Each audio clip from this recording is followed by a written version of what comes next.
Alors nous sommes dans le mois béni du Ramadan. Mais la question qu'il faut se poser, et maintenant on fait quoi? Maintenant au moment T où je vous parle, et maintenant aussi après le Ramadan. Il faudra se poser cette question. Et maintenant on fait quoi? Et après? On a jeûné, on s'est privé de boire, de manger, on a fait des œuvres, on a œuvré beaucoup plus qu'en dehors du mois du Ramadan. Il y a eu un engouement, une motivation ici qu'on a retrouvé chez toutes et tous, hein, et qu'on a toutes et tous, plus pendant le Ramadan qu'en dehors du mois du Ramadan. Mais le mois du Ramadan dure un mois. C'est sûr que le mois du Ramadan rapporte énorme. Mais après le mois du Ramadan, il reste 11 mois. Et le Seigneur du Ramadan, c'est bien sûr le Seigneur des autres mois. Donc la suite, quelle sera la suite? Et après, on fait quoi? Vous savez, le problème qu'on a nous souvent, et je parle pour moi le premier, c'est qu'on est souvent trop sûr de nous. Et on a tendance à penser qu'on en a fait déjà assez. Et c'est ce qui nous pousse à baisser la garde, à se démotiver, à ne plus continuer à œuvrer, ou du moins à œuvrer beaucoup moins. C'est ça, on est trop sûr de nous. C'est pour ça qu'il est important de se dire qu'il ne faut pas être trop fier de soi quand on a œuvré, puisqu'on ne sait même pas si Allah subhanahu wa ta'ala a accepté ne serait-ce qu'un jour de jeûne. Qui peut nous le garantir? Si pieux soit la personne, si savante soit la personne, est-ce qu'une personne peut nous garantir Allah a accepté un jour de jeûne, alors qu'on sait très bien que le prophète sallallahu alayhi wa sallam nous parle de la récompense d'un jour de jeûne simplement? Un jour de jeûne dans l'année, que dire du jour de jeûne pendant Ramadan? Celui qui jeûne un jour sincèrement pour Allah subhanahu wa ta'ala, Allah azza wa jal éloigne son visage de l'enfer d'une distance de 70 années. Un jour de jeûne. Si Allah a accepté juste un jour de jeûne, wallah, on a tout gagné. Mais quelquefois, on a l'impression que c'est quelque chose d'acquis. C'est bon, j'ai jeûné pendant un mois, alhamdulillah. Mais est-ce que Allah a accepté un jour de jeûne? C'est bon, j'ai fait le pèlerinage, alhamdulillah, c'est bien. Mais est-ce qu'Allah a accepté ton pèlerinage? C'est bon, j'ai fait mes prières aujourd'hui, c'est bien. Mais est-ce que Allah a accepté tes prières? C'est bon, j'ai donné des aumônes et j'ai donné ma zakat, c'est bien. Mais est-ce qu'Allah a accepté tes aumônes et a accepté ta zakat? Pourquoi il est important de se poser cette question? Parce que cela nous pousse à la retenue, cela nous pousse à la pudeur vis-à-vis d'Allah. Cela nous pousse à ne pas être trop sûr de soi, et à continuer à œuvrer et à continuer à demander à Allah Azza wa Jal d'accepter nos actions. Et c'est pour cela qu'on voit dans le Coran plusieurs histoires qui nous rappellent que le croyant ne doit jamais être trop sûr de soi.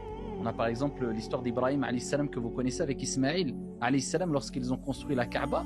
Et qu'est-ce qu'ils ont dit? Rabbana taqabbal minna innaka antas sami'ul alim.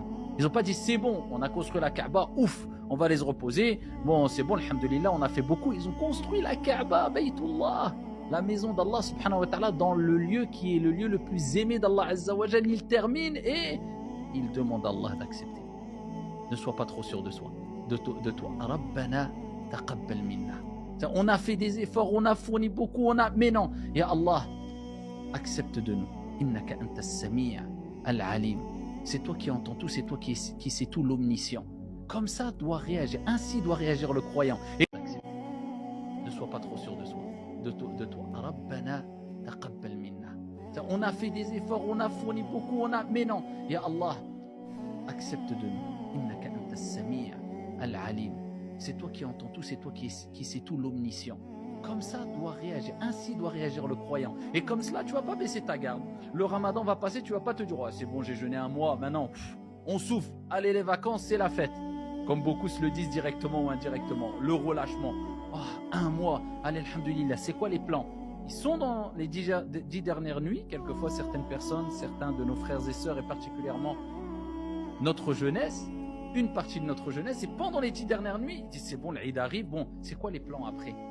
Donc, t'es trop sûr de toi. As-tu oublié que même quand on accomplit l'acte d'adoration pratique le plus aimé auprès d'Allah, as-salah, on termine la prière alors qu'on sait tous les hadiths qu'il y a qui nous rappellent que lorsqu'on prie, Allah efface nos péchés. Allah fait tomber nos péchés. Lorsque tu es en ruku', inclinaison, tes péchés tombent. Lorsque tu dis Allahu Akbar, tes péchés partent. Lorsque tu es prosterné, tes péchés tombent. Et Allah accepte les invocations. Lorsque tu as fait Assalamu alaikum, le taslim final, tu as peut-être plus de mauvaises actions. Tellement que la prière apporte beaucoup et c'est une grande source d'expiation des péchés. Mais avec cela, quand on termine la prière, on n'a peut-être plus de péché. On a fait un acte d'adoration qui fait partie des actes les plus aimés auprès d'Allah. Qu'est-ce qui relève de la sunna? C'est de dire quoi? Super, j'ai fini, alhamdulillah. Ou Astaghfirullah, astaghfirullah, astaghfirullah 3 fois. On demande pardon à Allah. Au-delà du fait de dire Ya Allah accepte, astaghfirullah, je demande pardon à Allah à 3 reprises. C'est ce qui relève de la sunna.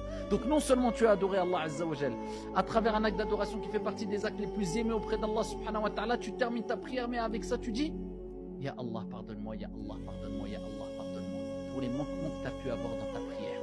Et parce que c'est un acte d'adoration qui fait partie des actes les plus aimés et importants auprès d'Allah Azza wa Jal. Et Allah nous a créés pour l'adorer, et c'est l'acte d'adoration le plus important, acte pratique le plus important auprès d'Allah. Et c'est comme si tu disais Ya Allah, on ne t'adore pas comme il se doit. On ne t'adore pas à ta juste valeur. On ne te glorifie pas ici d'une manière qui convient à ta majesté, Ya Allah subhanahu wa ta'ala. On a beaucoup de manquements, beaucoup de déficiences. Ya Allah pardonne-nous, Ya Allah pardonne-nous, Ya Allah pardonne-nous. Quand tu as compris cela, tu te dis, il faut que je continue à prier et j'essaierai de faire une prière encore meilleure, de manière plus concentrée. Mais quand tu es trop sûr de toi, quand tu te dis, ouais c'est bon, j'ai fait beaucoup, j'ai fait ma prière, ou à d'autres il ne faut même pas la prière, tu n'atteindras jamais, ou du moins tu n'essaieras jamais d'atteindre ou d'approcher la perfection. Tu n'essaieras jamais de faire mieux. Et tu vas tomber même dans ce